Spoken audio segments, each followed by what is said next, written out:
পারবে না, গরম।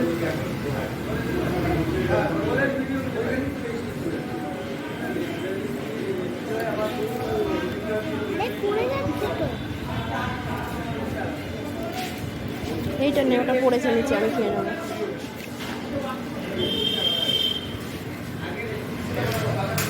চলো খাওয়া যাক। ওই ছেলেটার মতো, মা গো খাওয়া যাক।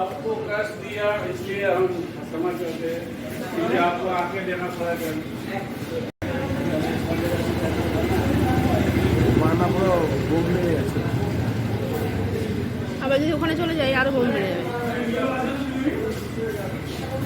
কেন বলতে গেলে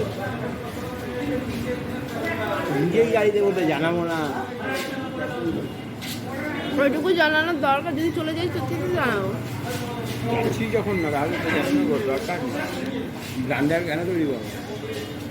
চলো তারপর দেখায়। হ্যালো বন্ধুরা, কেমন আছো তোমরা? আশা করি খুব ভালো আছো, সুস্থ আছো।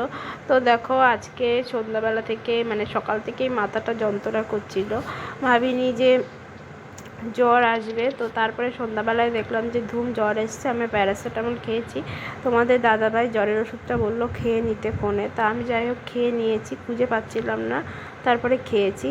আর এই যে আগে যে ক্লিপটা তোমরা দেখতে পাচ্ছ, সেটা কিন্তু সকালবেলায় পরের দিন খুব মানে জ্বর হয়েছে, ডাক্তারের কাছে ডাক্তার দেখিয়ে আসার পথে খুব খিদে পেয়ে গেছিলো, তাই একটু পরোটা কিনে খেয়েছি। আর ভেতরে জ্বর আছেই, কি বলবো। আর মাথাটা যন্ত্রণা করছে, ওপরের তাপটা যখন কমে যাচ্ছে ভেতরের দিয়ে জ্বরটা থেকেই যাচ্ছে। যাই হোক, ভিডিওটা এখানেই শেষ করছি। ভিডিওটা ভালো লাগলে লাইক শেয়ার করো।